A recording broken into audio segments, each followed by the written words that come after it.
Olá, sejam muito bem-vindos a mais um Bate-Papo Literário, um programa para quem aprecia uma boa história e uma boa conversa. E o convidado de hoje é estudante de psicologia envolvido com trabalhos sociais com foco em crianças carentes e em situações de risco. É escritor de pequenas mensagens poéticas desde os 19 anos e estudante de religiões e mitos antigos. Lançou recentemente seu primeiro e-book, As Crônicas de Luz e Trevas, uma história onde cada um nasce com uma escolha, ou deixa a luz brilhar de dentro para fora, ou é encoberto pelas trevas. Estou falando do escritor e estudante de psicologia, Leonardo Bonomini de Souza. Tudo bom, Leonardo? Como é que vai? Tudo bem, Renato? Eu vou bem, é um prazer estar aqui. O prazer é nosso, com certeza. Ô, Leonardo, vamos começar então falando do começo lá. Você disse que começou a escrever aos 19 anos, né? Por que a escrita? Como é que ela surgiu na sua vida? Bom, eu sempre gostei de ler, né? Escrever nem tanto, né? Até tenho um problema com a minha letra, porque minha letra é um pouco feia. E quando eu era criança eu fazia até... Escrevi em caderno de caligrafia para melhorar a letra. E não adiantou muito, na verdade. Né? Mas aí eu comecei a escrever o que pensava, o que sentia. E de repente eu escrevi assim, tinha cartas para pessoas no aniversário. Hoje é uma coisa que eu faço. Escrever carta para as pessoas, que bacana, porque é muito difícil. No aniversário de alguém agora, eu escrevo uma pequena mensagem, ou se a pessoa está muito longe na internet, ou então se eu posso entregar, escrevo uma folha, uma carta e tal. A letra não é muito boa, mas a mensagem é boa. Que bacana. E você teve algum incentivo de alguém da sua família? Para falar a verdade, não. Foi uma coisa que surgiu naturalmente na sua vida? Quando eu era adolescente, eu comecei a ler assim literatura fantástica, começando por Harry Potter, depois Crônicas de Nárnia e Percy Jackson, né? E através daí que você... E aí é o gênero que você também gosta de escrever? Sim. Esse é o gênero. Literatura fantástica? Sim, é o que eu mais me identifico, assim, né? Você mais se identifica. Ô, Leonardo, e você também disse que é estudante de psicologia, né? E você faz trabalhos sociais com foco em crianças carentes. Eu fiquei bastante curiosa. Em situações de risco. Fala um pouquinho pra gente desse teu trabalho. Bom, começou em 2005, quando eu comecei a frequentar uma igreja. Certo. Depois de alguns meses, eu entrei no Ministério Infantil, assim, o pessoal que cuida das crianças, né? E eu tive contato com uma menina que era bem fechada, né? E eu consegui, assim, aos poucos, conquistando ela. Aí comecei a visitar a família dela e tal. Aí eu descobri que ela tinha um histórico de abuso pelo padrasto, pelos antigos padrastos. Sim. E outras crianças, assim, que... Cada criança era de um pai diferente. Então eu comecei a dar auxílio a essa família. E depois eu tive que ir embora, né? Nossos caminhos se separaram, mas isso ficou na minha cabeça. Quando eu tive mais acesso a programas sociais, então eu decidi me dedicar mais a essa parte. De crianças assim, carentes, em situação de risco, principalmente de abuso, negligência e violência. E mais um foco assim de tráfico humano e exploração sexual infantil. E isso aqui na região, Tubarão região? Aqui não acontece tanto tráfico humano. Mas a questão de exploração sexual infantil acontece, não só infantil, como também de moças, assim, né? Tipo, gente que é aliciada lá no norte e vem pra cá pra se prostituir. Nossa, né? Que triste. Principalmente em portos. Os dois maiores pontos, assim, de sensibilidade para exploração de crianças são em Itajaí e em Paranaguá, que é o único porto de Paraná. Sim. E que tipo de trabalho você realiza? Dando apoio à família, a criança, enfim? Eu entro em contato com ONGs que fazem esse tipo de trabalho e divulgo o trabalho delas e também participo de eventos que elas fazem enquanto eu ainda não posso me colocar numa posição mais ativa. Certo. E é por isso a faculdade. Que te auxilia também, né, nessa área de psicologia, né? A faculdade vai me dar uma vazão para poder trabalhar mais ativamente nessa área. Talvez administrando uma casa-lar ou cuidando de uma criança numa casa-lar, ou então indo em batidas assim, em bordéis, em lugares que promovem esse tipo de coisa. Tem alguns tipos de organizações no mundo que fazem esse tipo de coisa, né? E a necessidade que tiver e que eu puder sanar, eu vou estar lá para fazer. Então, você lançou recentemente, agora vamos voltar um pouquinho para a literatura, mas eu quis parar um pouquinho para falar sobre isso, que eu acho que é um assunto tão importante, né? Imagina. Voltando então agora, vamos falar um pouquinho sobre o seu primeiro livro, As Crônicas de Luz e Trevas, né? Nós temos aqui uma cópia impressa, mas na verdade ele foi lançado em E-book. Isso. No formato e-book. Por que você decidiu, por que você achou melhor ser lançado em e-book? Eu fui me consultar com uma editora que não é do ramo, que eu tenho contatos lá em Curitiba, nessa linha, e eles me deram uma escolha.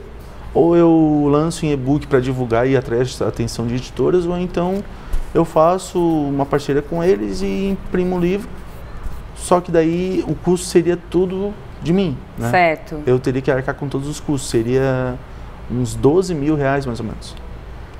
Então eu preferia assim lançar em e-book e mandar para as editoras. E é isso que eu estou fazendo agora, assim, tal. Você está no meio desse trabalho. Você lançou recentemente agora em e-book.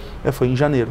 Em janeiro. E como é que funciona? Como é que é para lançar um livro em e-book? Eu tenho curiosidade porque realmente eu nunca lancei, o meu foi lançado impresso e eu acho que de uma certa maneira fica mais acessível, né, o livro para as pessoas, né? Tanto para quem está publicando, né, quanto para quem vai ler, né? Tanto o processo de revisão, diagramação, fazer capa, registrar o livro, é por conta do autor, né? Então certo. É um gasto assim independente. Depois, por e-book, daí tu entra em contato com as plataformas, Amazon, que é Kindle, assim, tipo Saraiva, né? O que acontece? Quando eu fiz esse contato, precisava colocar um preço no livro, só que eu queria que ele fosse gratuito. Certo. Então foi uma coisa que, bem do nada, que eu encontrei um site que hospeda o livro e distribui ele, e sem cobrar nada, e que eu pudesse colocar o preço que eu quisesse, inclusive gratuito. Até o site se chama simplissimo.com. Olha que interessante, né? É bom para quem tiver vontade de publicar, né?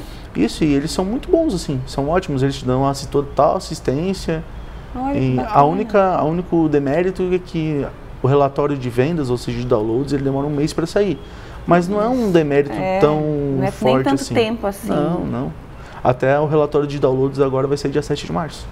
Você está há quanto tempo já com o livro? Eu publiquei ele, lancei ele no site dia 18 a 19 de janeiro. Ah, é recente, né? Sim. Então vai sair o teu primeiro relatório agora. O primeiro relatório agora. Então você deve estar ansioso para saber como é que foram os primeiros tem várias avaliações positivas, né? No Google Play Livros e em outras coisas. A página do Facebook tem mais de 600 seguidores. Que legal! Sim, tem quase 700, 640, 50, Olha assim. só, que bacana. E muitos elogios, assim. Eu fiquei até impressionado. Que bom. Fiquei muito impressionado. Ô, Leonardo, a gente vai fazer um breve intervalo, mas a gente volta já já falando então da história do livro, contando um pouquinho da história do livro, tá bom? Não saia daí que a gente volta já já.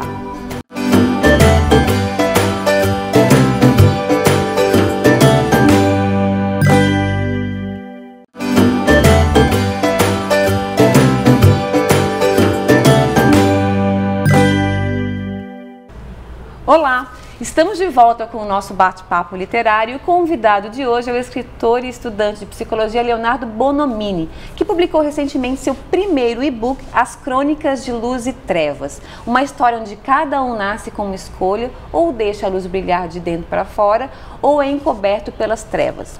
Mas antes de continuarmos o nosso bate-papo, quero falar do IASD, onde você aprende vários idiomas de uma maneira fácil e divertida. E agora, no IASD, você tem um programa totalmente novo, onde a tecnologia digital está associada ao ensino dentro e fora da sala de aula, trazendo maior mobilidade, flexibilidade e rapidez ao seu aprendizado. Usando tablet, celular, iPod e outros aparelhos digitais, você tem acesso a uma variedade de materiais e pode escolher o que mais se identifica. Está esperando o que para fazer sua matrícula? Vá logo para a escola que faz você se conectar com o mundo. Vá para o IASD. Leonardo, voltando aqui no livro, então, eu tenho uma curiosidade. É um livro considerável, de bastante páginas, né? Mais de 600 páginas. Como é que surgiu a ideia de escrever e quanto tempo você levou para escrever o livro? Bom, eu sempre fui entusiasta de histórias de heróis fantásticos, essas coisas. Então, quando eu me tornei cristão, assim, comecei a ler a Bíblia, eu vi que tinha uma correlação também, que a Bíblia é cheia de histórias também de heróis e fantásticos. Mitos, né? Bíblicos. Mitos bíblicos, isso. Então, assim, com o tempo eu decidi unir os dois, decidi unir minhas duas paixões, tanto os mitos fantásticos quanto a questão da crença, né? E, tipo, é claro que é uma história 100% de ficção, Não é uma coisa assim, não é um livro teológico, nada disso, né? Sim. Porque algum cristão pode me questionar, mas está sendo herege e tal. Não tem nada de teológico aqui. Totalmente ficcional, não, nada assim que eu acredite está no livro, né? Uma história de ficção. A ideia surgiu assim, foi meio que por acaso. Eu comecei a escrever algumas mensagens relacionadas aos elementos da natureza: fogo, água, terra, ar, pedra e metal, né? Criei tipo 6 elementos. E um 7º que seria a luz, que seria o poder divino, no caso, né? E eu ignorei aquilo que eu tinha escrito por um tempo, deixei lá guardado, e de repente eu comecei a escrever. Eu acho que foi uns 4 anos isso. Comecei a escrever e depois de um tempo eu não gostei do que eu escrevi, ficou muito ruim a narrativa, a história assim, não era coesa, não ficou legal, então eu abandonei. Aí, ano passado, em março, eu tinha 2017. Tinha feito uma cirurgia e fiquei 30 dias em casa, assim, né, sem sair. Aí eu pensei em retomar, vou dar uma relida ali para ver se dá para aproveitar alguma coisa, quem sabe eu consigo escrever. Daí eu dei uma relida, realmente não gostei daquilo que eu escrevi, né? E comecei a escrever de um ponto de partida que eu estava pensando há algum tempo. Eu pensei, vou começar a escrever e vou utilizar o que eu já tinha escrito. Quando eu vi, eu tinha deletado tudo que eu tinha escrito e tinha recomeçado tudo do zero. Meu Deus! Daí eu escrevi tudo em 1 mês e meio. Eu não acredito, 1 mês e meio... Assim, a história baixou, assim, como é que foi? Eu me debrucei, assim, e foi. Eu escrevi no Word, eu escrevi cerca de 590 páginas. Meu Deus, é muita coisa. O que dá o livro inteiro, esse livro inteiro, e mais um pouco do segundo ainda. Porque você já tem o segundo, então, já começado, então? Na verdade, eu já tenho tudo pronto. O segundo é uma continuação desse livro? Essa é a série. Vai ter uma série que uma trilogia? Eu não tenho certeza, mas provavelmente vai ser uma duologia. Eu escrevi em formato de trilogia, mas os outros 2 ficaram um pouco curtos. Então você resolveu juntar? Resolvi juntar os 2. Provavelmente o nome do livro vai ser Criação versus Destruição, né? Esse vai ser o segundo livro, o livro 2. Esse é Alfa e Ômega, Criação versus Destruição. Que eu me foquei mais na questão de batalhas, né? Porque o primeiro livro é a questão de como funciona todo o universo. Como funciona o poder dos sentimentos, o poder dos elementos, o poder das trevas, o poder da luz, a ordem dos guerreiros, e como se manifestam os demônios e tudo mais, né? A explicação de como funciona, né? Mas isso contando uma história, né? Tem os personagens e tal. Aí vai contando uma história, não é uma coisa didática. É uma coisa que vai explicando enquanto o personagem tem a sua... Vai desenvolvendo a sua história, pessoal. A sua jornada. Daí o segundo já tem muito mais batalhas, é muito mais intenso. É muito mais intenso, muito mais ação. Quais foram os livros que te influenciaram para você escrever esse livro? Harry Potter, principalmente, Percy Jackson. É bem nessa linha, então, né? Da literatura fantástica. Sim. O Leonardo, como está forte para os jovens a literatura fantástica? Eu acho que inaugurou com Harry Potter. Não, tem o Senhor dos Anéis, que é anterior. Não, eu sou meio perdida na literatura fantástica. Eu sou mais Gabriel Garcia Marques. É que já tinha um mercado dessa literatura antes, muito só que forte, não era tanto né? divulgado. Por exemplo, J.R.R. Tolkien é da década de 30, 40, junto com C.S. Lewis. Olha que então, interessante. Crônicas de Nárnia é antigo, O Senhor dos Anéis é antigo. Harry Potter, a J.K. Rowling começou a escrever, acho que nos anos 90. 90, né? Já faz um tempinho já quase 30 anos, Então, mas assim, quando começaram a adaptar os livros para filmes é que deu uma estourada. Já tinha um público fiel, mas quando... Harry Potter estourou, né? Best-seller no mundo inteiro, né? Sim. E aí depois foi transportado para filme e outros também. E agora a gente vê um mercado disso muito imenso. Forte, imenso. E a maioria dos jovens que começam a gostar de ler, começa a gostar através do livro de literatura fantástica. Pelo menos que eu vejo lá em casa, meu filho... Adoro Harry Potter e tal, e gosta muito de... Eu não sei se é mais menino, menina, tanto faz. Tanto faz, né? Eu sou um exemplo claro disso, porque eu gostava de leitura, mas não tanto. Né? Olha, pensa bem. Eu lia de livros assim, eu lia livros técnicos e a Bíblia. Quando eu peguei o Harry Potter, porque daí veio aquele anúncio do primeiro filme, né? O bruxinho mais famoso do mundo. Sim. Aí eu pensei, eu não conheço como é que ele é o mais famoso do mundo. Aí caiu um livro dele na minha mão e eu comecei a ler. Eu devorei o terceiro livro, eu devorei em 2 dias. Nossa! Eu tava na praia, eu não queria saber de ir pra praia, só queria saber de ler. Que delícia, né? Que bom, que bom. Aí depois eu fui pro primeiro, pro segundo e fui acompanhando até o 7º. né? Depois eu li toda a série do Percy Jackson, que realmente muito bom, os 10 livros da série. Nossa. Teve 5 livros que eu li em 2 meses. Meu Deus, deles, assim, coisa boa. Né?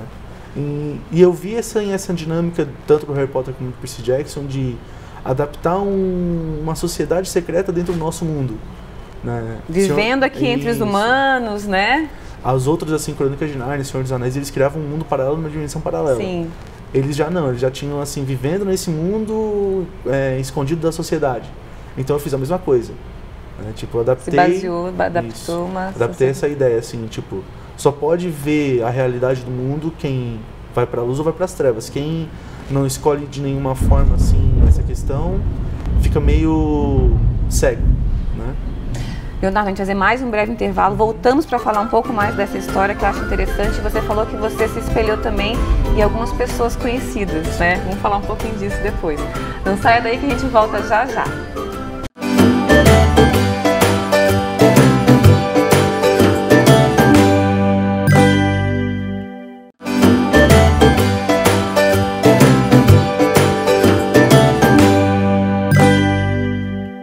Olá! Estamos de volta com o nosso bate-papo literário e o convidado de hoje é o escritor e estudante de psicologia Leonardo Bonomini, que publicou recentemente seu primeiro e-book, As Crônicas de Luz e Trevas, uma história onde cada um nasce como escolha, ou deixa a luz brilhar de dentro para fora ou é encoberto pelas trevas. E a literatura não só diverte e emociona, mas também contribui para a educação e formação dos nossos jovens. Um dos objetivos do bate-papo literário é incentivar para que as pessoas leiam mais. Por isso, a cada programa a gente dá uma dica literária. E a dica de hoje é o livro As Aventuras de Sherlock Holmes, uma coletânea de 12 contos de aventuras do detetive Sherlock Holmes, publicado em 1892 e escrito pelo médico e escritor Sir Arthur Conan Doyle. Sherlock Holmes é um personagem de ficção da literatura britânica no final do século XIX e início do século XX.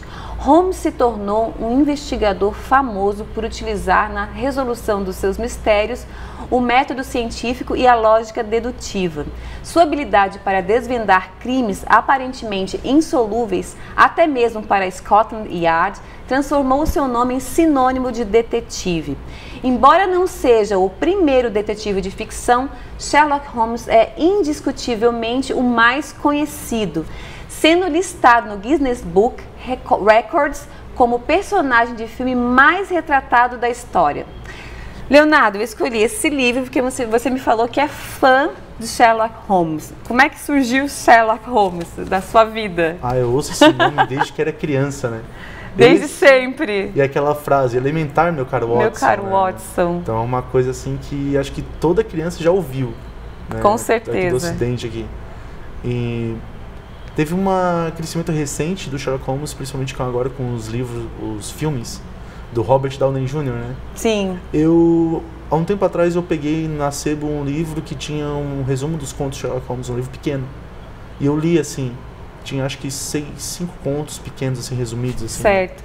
E eu fiquei encantado assim com isso, daí eu vi um box dos 4 livros do Sherlock Holmes, original, né, do Sir Arthur Conan Doyle, e ganhei de Natal. Pedi de Natal e ganhei, né? No amigo secreto, aquela coisa. Tu pede pro teu amigo secreto dar presente, o amigo secreto te dá. Ainda bem. Dá dica. Ainda bem que era um tio, assim, que é muito íntimo meu. Se fosse uma pessoa que não era tão íntimo da família, não ia me dar. Mas como era ele, ele me deu. Tudo bem. Tá lá na mudança, né? Que eu mudei pra Curitiba e tá lá ainda. Tu sabes que o Jô Soares tem um livro, e tem até o filme também, que ele traz o Sherlock Holmes pro Brasil. Sim, e o Watson, como é que chama, gente? Eu não lembro como ele chama, mas... Ai, muito bom. E aí o Só Sherlock... que ele era meio tanso, né, o Sherlock Holmes. Na verdade, mas ele descobriu o crime. Meu Deus, como é que chama o livro? Agora eu não vou me lembrar. Ele descobriu o crime? Eu acho que sim. Descobriu crimes. E o Watson, na época, descobriu a caipirinha. Sim, eu sei, é o mesmo né? filme que a gente tá falando, mas ele não descobriu que foi. Ele não descobriu. Ele descobriu que existia um assassino em série, mas ele não pegou o assassino. Ah, e o assassino era justamente o Jack Estripador. O Jack Estripador, é verdade, tem razão. Então, faz muito tempo que eu li. O filme é diz verdade. Isso, que o Jack Estripador ele era brasileiro, Sherlock Holmes veio tentar desvendar o crime, Isso mesmo. né? Não conseguiu, daí ele foi pra Inglaterra, continuou lá, depois Sherlock Holmes pegou ele. Muito bom. E aí tem essa parte da caipirinha que é muito engraçado, né? O que é uma E ele falava meio com sotaque inglês, a caipirinha. E aí se passou na caipirinha. Muito bom. É um Sherlock meio abrasileirado, assim. Muito bom. E aí, então, o Sherlock Holmes está de alguma maneira aqui nas Crônicas de Luz e Trevas? Não. Não tem muito de história detetive, aqui assim. Tem uma trama, que é a trama principal do livro, que só vai ser revelado no final. Então eu vou dando pistas, né? Vou dando pistas pro leitor e pistas pro personagem também. E o personagem vai pensando nisso. Então no final ele acaba se tornando um jogo. Porque a verdadeira intenção, tanto das trevas e até da luz também, fica meio assim escondido até o clímax final, né? Que eu separei pro último livro, assim. E o livro fala muito de sentimentos, né? Como é que você enfoca os sentimentos dentro do livro? Dá pra ver bem, tipo, luz, trevas, bem, mal, amor, ódio. Como é que você trabalha com os sentimentos no livro? Os sentimentos são a fonte de poder, no caso, né? Tem a questão dessa saga de fantasia, tem sempre uma fonte de poder. No Harry Potter é a magia. No Percy Jackson é o poder dos deuses. Então, como é que se fala lá no Senhor dos Anéis? Sim. Também tem a magia dos elfos, a magia das trevas, né? Eu já coloquei assim, escancarei mesmo, né? Porque querendo ou não, todas essas sagas, elas tratam o amor e a luz como um poder, só que de forma velada. Eu já escancarei, já disse que a fonte mesmo de todo o poder são dos sentimentos. Sentimentos. Tanto que no primeiro capítulo eu já coloco isso bem claro, que foram os sentimentos que deram origem aos seres divinos e ao universo, né? Então, vamos dizer assim, né? Não é uma coisa que eu acredito, não é uma coisa que é uma crença minha, mas eu coloquei no livro justamente que o poder dos deuses, né? O poder dos seres fantásticos vem dos sentimentos. Dos sentimentos que esses seres têm.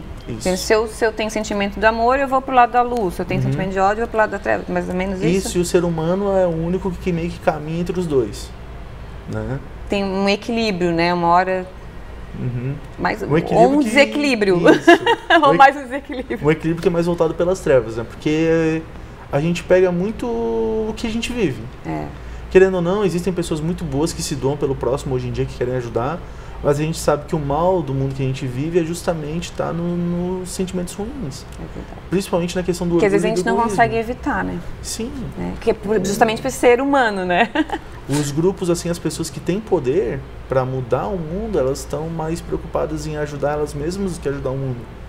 Então, nessa tese, é o que a gente tá vendo por aí. Eu me baseei no livro, né?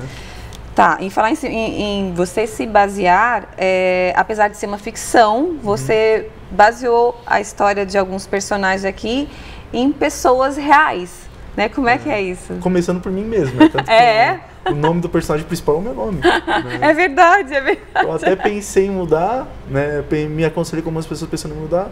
Acho que não tem problema, não é uma questão, olha, ele é o personagem principal. É porque, querendo ou não, a saga é um pouco da minha história. Basicamente, muitas das minhas experiências e lugares que eu conheci estão no livro. Estão no livro, né?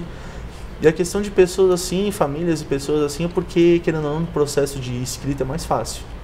Você... se espelhar em alguém que existe, espelhar, porque daí, no caso, você se lembra e você não se esquece da pessoa. Por exemplo, você cria um universo de mais de 100 personagens diferentes. Né? Aí como é que você... Claro que você não vai dar atenção mesmo para todos, né? Se torna um pouco cansativo. Você foca em, acho que um grupo de 20. Mesmo assim, tu tem que dar um começo, meio e fim para cada personagem. Para cada personagem, é verdade. E às vezes você se perde. Se você cria um nome que você não lida muito, daí você cria um personagem do zero, você pode se perder. Eu imagino só como o Tolkien, o C.S. Lewis se viraram no meio disso aí tudo, porque com certeza tinha muita gente revisando. Devia ter seus esquemas, né? Eu, no caso, como eu escrevi toda a série em menos de um ano, pra mim foi muito mais fácil esse processo. Tipo assim, muito presente. Eu conheço você, Renata, daí tem o personagem Renata, daí eu já meio que associo e já não deixo você no vácuo. Certo. Não escrevo uma coisa sobre você e não dou um fim. Entendeu? Leonardo, a gente está encerrando. Eu gostaria que você dissesse, antes da gente terminar, como é que a pessoa faz para ler o seu livro? Bom, o livro está disponível em todas as plataformas digitais, assim, as mais famosas, assim, né? No Google Play Store, para quem tem aparelho Android, né? É só digitar as Crônicas de Luz e Trevas lá na barra do Google Play Livros, né? no Apple Store, para quem tem aparelho Apple, né? Tanto o tablet ou o celular, iPhone da Apple, né? Pode ser também. Na Amazon, através do aplicativo Kindle, é só baixar o aplicativo Kindle e procurar lá as Crônicas de Luz e Trevas, tá lá. Também tá na Saraiva, Livraria Cultura, Kobo, Simplíssimo. Tá em tanta plataforma que eu nem sei todas. Que bom, ótimo. E é gratuito também. Que legal, Leonardo. Boa sorte, que esse seja um grande começo. Obrigado. Né? E as portas do Bate-Papo Literário vai estar sempre abertas para os próximos livros. Ok, muito obrigado. Imagina. E a nossa conversa de hoje no Bate-Papo Literário foi com o escritor Leonardo Bonomini. E o Bate-Papo Literário está no ar aqui na Unisul TV. Se você não conseguiu assistir o programa inteiro ou gostaria de assistir novamente, ele vai estar disponível na minha página do Facebook, facebook.com/RenataMADalbó, ou pelo canal do programa no YouTube chamado Bate-Papo Literário. Vá lá e inscreva-se. Queria muito agradecer a companhia de vocês e espero todos novamente no nosso próximo Bate-Papo Literário. Até lá!